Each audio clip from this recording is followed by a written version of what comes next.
देखिए next question क्या है, क्वेश्चन नंबर 9 देखिए क्या है। इन अ ट्राइंगल, मैं सीधे पिक्चर ड्रॉ करती हूँ इसकी। इन अ ट्राइंगल एबीसी और right angle at B means, ये देखिए ये रहा आपकी पिक्चर, ये है आपका राइट एंगल। राइट एंगल में जो आपका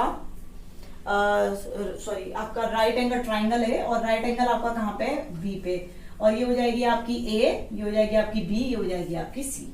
तो देखिए अब यहाँ पे आपको क्या दे रखा है, यहाँ पे आपको दे रखा है 10 है, आपको दे रखा है 10a इज इक्वल टू 1/√3, ये आपको दे रखी है वैल्यू।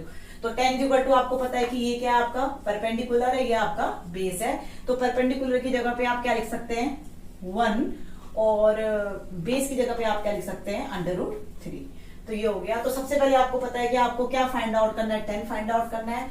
तो देखिए आपको क्वेश्चन में क्या पूछा गया है, पहला आपको पूछा गया हुआ है कि साइन ए कॉस सी, पहला आपसे पूछा गया है साइन ए कॉस सी प्लस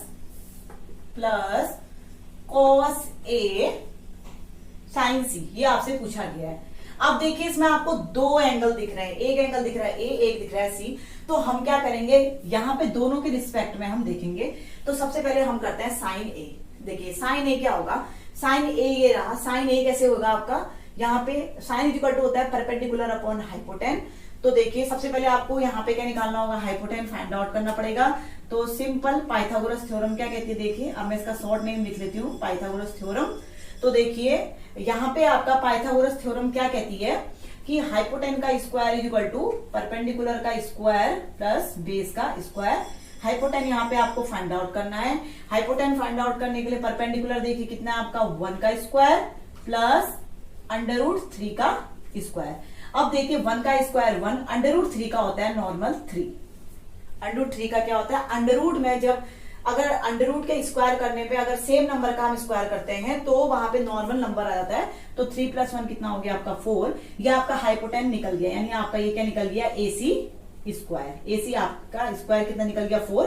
तो AC निकालने के लिए आप क्या करेंगे, यहाँ पे √4 कितना हो जाएगा, 4 का क्या होता है आपको पता होगा 2 × 2 फैक्टराइजेशन। तो हम क्या लिख लेंगे नॉर्मल, 2 को हम यहाँ पे नोट डाउन कर लेंगे। तो यहाँ पे हमने AC साइड हमारी कितनी निकल गई, 2 निकल गई।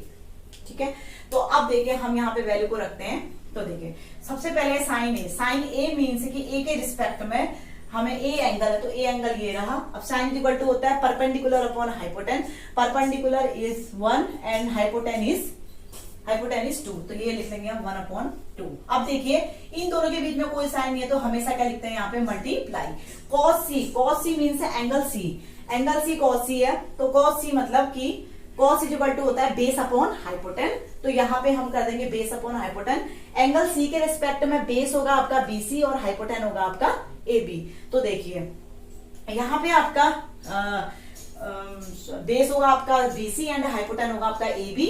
तो बेस अपॉन हाइपोटेन है, तो बेस कितना हो जाएगा आपका यहाँ पे 1 और यहाँ पे आपका हाइपोटेन है 2, हाइपोटेन इज 2 प्लस यहाँ पे कॉस कितना हो जाएगा, कॉस ए, एंगल ए के रिस्पेक्ट में, एंगल ए के रिस्पेक्ट में बेस अपॉन हाइपोटेन, ये बेस हो जाएगा और ये हो जाएगा आपका हाइपोटेन। तो √3 अपॉन क्या हो जाएगा 1 इंटू रहेगा। किसी के भी अगर नंबर्स के बीच में हो, चाहे आपके ये जो ट्रिग्नोमेट्रिक रेशियो दिए हैं इसके बीच में कोई भी साइन है तो उसको हम इंटू मानेंगे।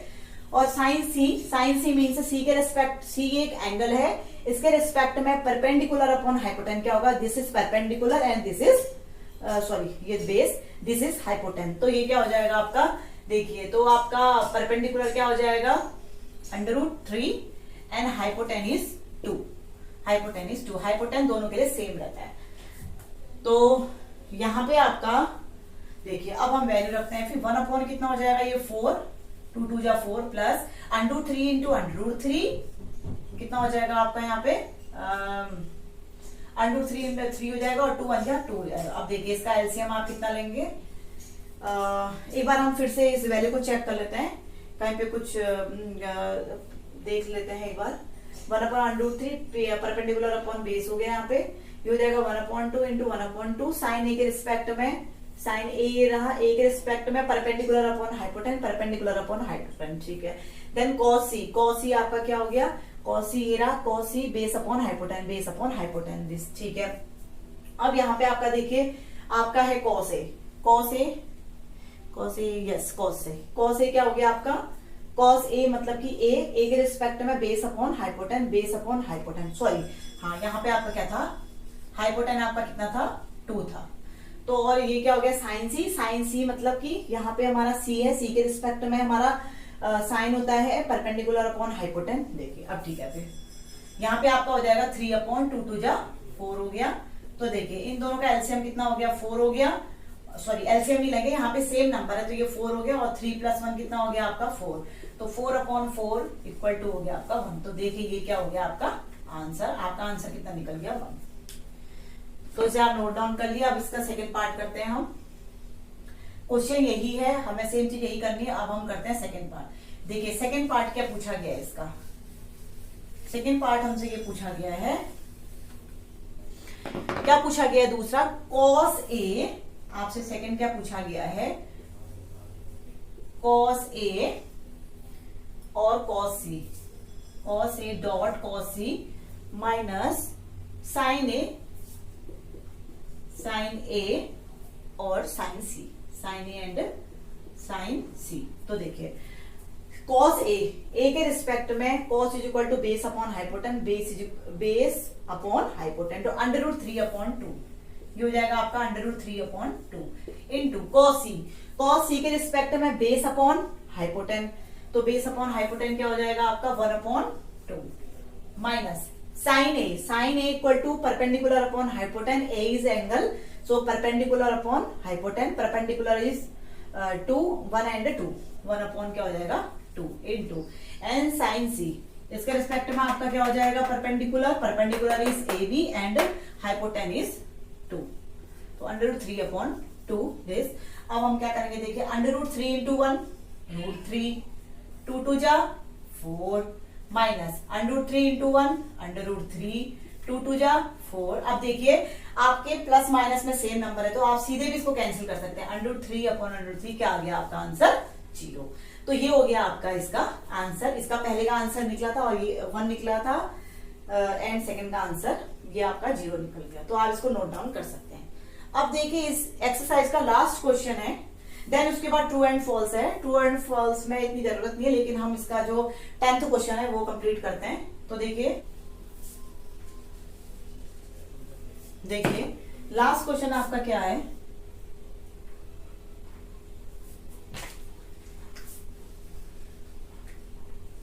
थोड़ा सा ट्राइंगल हमारा, क्योंकि सब में ये ट्राइंगल लिया गया है इसलिए मैंने क्या किया, उसकी जो वैल्यू थी वो मैंने इरेज कर दी है, बाकी चीजें वही है। और हमारा क्या यहाँ पे ट्राइंगल है PQR एंड राइट एंगल है Q, this is right angle PQR, okay. और यहाँ पे क्या है आपको दे रखा है, क्या दे रखा है देखिए, यहाँ पे देख लेते हैं क्वेश्चन नंबर, हम यहाँ पे 10 कर लेते हैं। आपको गिवन क्या दे रखा है, देखिए गिवन है आपको PR + QR = आपको दे रखा है 25 सेंटीमीटर एंड सेकेंड आपको दे रखा है PQ = 5। मीन्स आपको ये साइड तो दे रखी है, बट इनकी अलग अलग साइड की वैल्यू नहीं दे रखी है, आपको एक साथ दे रखी है PR, मतलब कि PR + QR आपको पूरा का पूरा कितना दे रखा है 25। तो इसे सॉल्व करने के लिए आपको क्या फाइंड आउट करना है, आपको फाइंड आउट करना है sign P।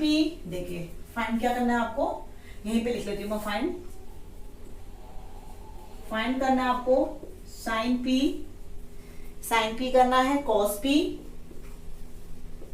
P and third is tan P। देखिए इसे हम कैसे करेंगे, ये आपको फाइंड करना है क्वेश्चन में।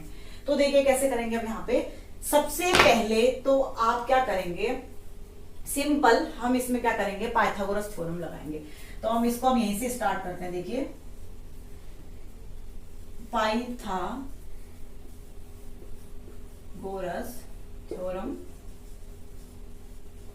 देखिए पाइथागोरस थ्योरम क्या कहती है कि हाइपोटेन का square = perpendicular square plus base square, ये कहती है। देखिए तो यहाँ पे आपका क्या हो जाएगा, कि हाइपोटेन देखिए आपका क्या है, हाइपोटेन है आपका पी आर का square equal to perpendicular is Q R का स्क्वायर प्लस बेस आपको दे रखा है, बेस आपको कितना दे रखा है 5 का स्क्वायर। तो देखिए आप क्या करेंगे, सिंपल पहले हम इसको सॉल्व कर लेते हैं। पी आर का स्क्वायर इज पी आर का स्क्वायर, क्यू आर का स्क्वायर क्यू आर का स्क्वायर एंड 5 का स्क्वायर इज 20, सॉरी यहाँ पे इक्वल नहीं होगा, यहाँ पे क्या होगा आपका प्लस 25। अब आप क्या करेंगे कि आपको अभी वैल्यू निकालनी पड़ेगी, तो आपको नॉर्मल क्या करना है, आपने अभी कुछ एक्सरसाइज में पढ़ा होगा कि यहाँ पे क्या होती है कि आपकी इलिमिनेशन रिएक्शन होती है, इलिमिनेशन मेथड होता है। तो यहाँ पे आपको क्या करना होगा एलिमिनेशन मेथड में, इसमें से क्या होगा कि कोई एक साइड क्या होगी कि कैंसिल हो जाएगी। तो मैं क्या करती हूँ कि मुझे सेम चीज जैसे यहाँ पे लिखिए P R plus Q R, मुझे यहाँ भी ये चीज लाना है। तो मैं क्या करती हूँ, देखिए यहाँ पे मैं लिख लेती हूँ पी आर का स्क्वायर, तो ऐसे का ऐसा ही रहेगा। मैं क्या करती हूँ क्यू आर स्क्वायर को, इसकी पोजीशन को चेंज कर देती हूँ, दूसरी साइड लाने के लिए ये किस में आ जाएगा आपका क्यू आर का स्क्वायर इज इक्वल टू हो जाएगा आपका 25। देखिए अब यहाँ पे आपको क्या करना है कि यहाँ पे एक आइडेंटिटी लगी है, कौन सी आइडेंटिटी लगी है, देखिए ए स्क्वायर माइनस बी स्क्वायर, ये आइडेंटिटी है। तो क्या होती है ए माइनस बी और आइडेंटिटी क्या होती है ए प्लस बी। तो यहाँ पे अब आप क्या करेंगे, सिंपल ए प्लस बी, ए माइनस बी अगर ये लग गई आइडेंटिटी, तो यहाँ पे हमने क्या लगा रही है, इसको हम लिख लेते हैं आई,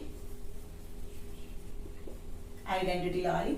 तो अब हम इस चीज को यहाँ पे कर लेते हैं। तो देखिए क्या हो जाएगा फिर आपका ए माइनस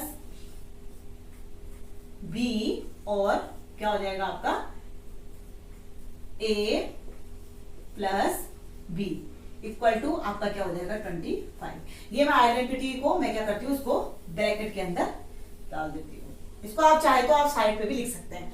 तो देखिए अब यहाँ पे हमें P R minus Q are, तो हमें इसकी वैल्यू नहीं पता है, बट हमें क्वेश्चन में P R plus Q R दिया है, तो हम इसको नॉर्मल ऐसे लिखते हैं। देखिए P R minus Q are को हम ऐसे लिखेंगे और P R plus Q R की वैल्यू कितनी दे रखी है आपको, कितनी दे रखी है आपको 25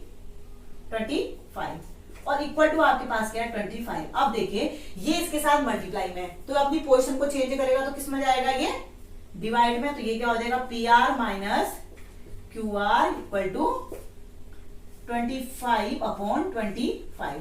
तो 25 से 25 को कैंसिल करेंगे, कितना हो जाएगा आपका 1 हो जाएगा। तो आपको यहाँ पे किसकी वैल्यू मिल गई है, देखिए यहाँ पे आपको किसकी वैल्यू मिल गई है, P R minus Q are की वैल्यू आपको मिल गई है। देखिए 1 है। अब हम क्या करेंगे, देखिए इसको मैं इरेज कर देती हूँ, इधर वाला पोर्शन, इसकी मुझे जरूरत नहीं है, इसको मैं बाद में कर लूंगी इस ट्रायंगल को। तो देखिए अब हम क्या करेंगे, देखिए इसको तो हम मान लेंगे इक्वेशन नंबर 1 और हम दूसरी क्या लिख लेंगे, हमें क्या दे रखा already P R plus Q R, ये हमें दे रखा है इक्वल टू 25। अब हम क्या करेंगे, इसको मान लेंगे इक्वेशन नंबर 2। आपने पढ़े होंगे जब हमारे रिएक्शंस आती हैं तो उसमें एलिमिनेशन रिएक्शन होती है, उसमें क्या बोलते हैं कि अगर सेम नंबर हो, चाहे सेम आपके कोई भी ये रेशियो वाले हो, तो उसमें हम क्या करते हैं कि नॉर्मल प्लस माइनस में जो भी डिजिट हो, चाहे कोई भी ये क्या नाम है रेशियो हो, उनको हम क्या कर सकते हैं, कट कर सकते हैं। तो देखिए यहाँ पे प्लस माइनस है, यहाँ पे जो साइड हमारी कौन सी है क्यू आर है, तो हम क्या करेंगे इस क्यू आर साइड को कैंसिल कर देंगे। तो देखिए और कब कैंसिल करते हैं, यहाँ पे हम लिखते हैं सब्सट्रैक्शन करने पर, यानी इसको मैं इरेज करके दोबारा से लिख लेती हूँ। यहाँ पे आप क्या लिख लेंगे, सब्सट्रैक्शन करने पर, यानी सब्सट्रैक्शन मीन्स हम इसको क्या कर रहे हैं, माइनस कर रहे हैं। तो देखिए माइनस करने पे जब भी अपोजिट साइन होते हैं, अपोजिट साइन कैंसिल हो जाते हैं। तो देखिए P R plus Q R क्या हो जाएगा, सॉरी सब्सट्रैक्शन करने पे नहीं, सॉरी मिस्टेक। यहाँ पे आप क्या लिखोगे, यहाँ पे एडिशन करने पर, क्या एडिशन, यहाँ पे आप क्या लिखेंगे एडिशन करने पे लिखेंगे। तो क्या हो जाएगा P R plus P R 2pr, ये कट गया और ये 25 प्लस 1 26, then P R is equal to 26 upon 2 इसमें मल्टीप्लाई में, तो यहाँ डिवाइड में जाएगा, तो यहाँ पे क्या हो जाएगा 13। तो आपको पी आर की वैल्यू कितनी निकल गई 13।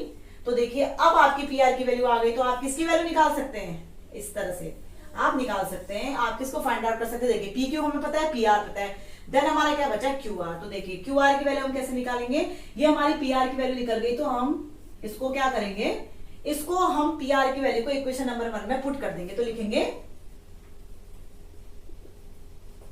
Putting the value of P R in equation number 1। देखिए मैं इक्वेशन नंबर 1 में पुट करती हूँ इसकी वैल्यू को। तो अभी आप इस साइड का नोट डाउन कर लिए, मैं इसको इरेज कर लेती हूँ इस साइड वाला।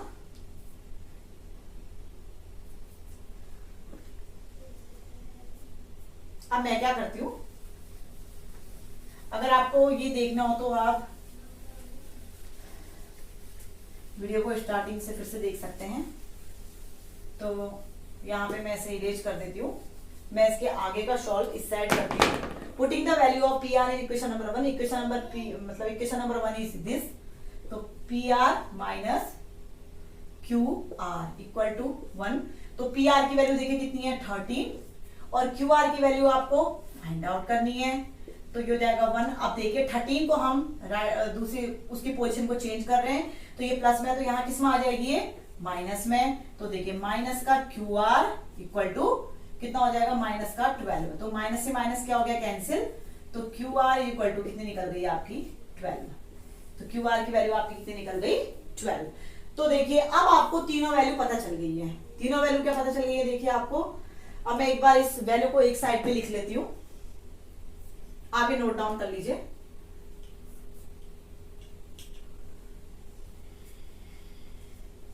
चलिए फिर मैं यहाँ पे वैल्यू को लिख लेती हूँ इरेज करके। तीनों वैल्यू को मैं एक साथ लिख लेती हूँ। तो मेरी पहली वैल्यू हमें दे रखी है, दूसरी वैल्यू हमें क्या निकली है क्यू आर। क्यू आर की वैल्यू हमारी कितनी निकल गई 12, और हमारी थर्ड वैल्यू क्या निकल गई, पी आर भी अब हमें फाइंड आउट हो गई है, पी आर हो गई हमारी 13। अब हम क्या करेंगे, इसमें एक बनाएंगे ट्राइंगल फिर से। चलिए फिर हम यहाँ पे ट्राइंगल बनाते हैं। ट्राइंगल ये हो गया आपका वही राइट एंगल ट्राइंगल। इसमें आपको क्या दे रखा था, क्यू आपको राइट एंगल दे रखा था, और ये थी आपकी पी साइड, ये थी आपकी क्यू साइड, और ये थी आपकी आर, सॉरी ये आपका एंगल था, ये एंगल पी, एंगल आर और एंगल क्यू। अब आपको क्या निकालना है, देखिए एक एक करके। सबसे पहले आपको पूछा था साइन पी, तो अब हम इससे हम साइन पी आराम से निकाल सकते हैं। देखिए पी को कितना हो गया 5 सेंटीमीटर, और क्यू आर हो गई आपकी 12 centimetre, and third is P R equal to 13। अब देखिए हमें तीनों साइड की वैल्यू पता चल गई है, तो अब हम इसे हम क्या निकालते हैं पहले साइन पी। तो साइन पी देखिए कैसे करेंगे, साइन पी में P angle perpendicular upon hypotenuse, तो perpendicular is 12 centimetre and hypotenuse is 13 centimetre. देखिए हमें पहली वैल्यू पता चल गई है साइन पी। अब हम करेंगे सेकंड हमें निकालनी है cos P, then tan P. तो हम निकालेंगे cos P. Cos P is equal to P angle है, पी के रिस्पेक्ट में क्या हो जाएगा आपका बेस अपॉन हाइपोटेन। तो base is equal to 5 and hypotenuse is equal to 13। ये भी क्या हो जाएगी सेंटीमीटर, ये भी क्या हो जाएगी सेंटीमीटर। एंड लास्ट आपका क्या है 10p। लास्ट है आपका 10p मतलब कि आपको क्या निकालना है, पी एंगल है, तो पी एंगल के बेस पे परपेंडिकुलर अपॉन बेस, और ये क्या हो जाएगा परपेंडिकुलर आपका कितना हो गया फिर 12 centimetre and base is 5 centimetre. तो ये देखिए हमने तीनों वैल्यू निकाल ली है, और इसी के साथ ये एक्सरसाइज होती है हमारी कंप्लीट, और आप नोट डाउन कर सकते हैं। और अगर आपको कोई भी प्रॉब्लम हो इस एक्सरसाइज में, तो आप मुझे मेरे चैनल पे जाके कमेंट कर सकते हैं।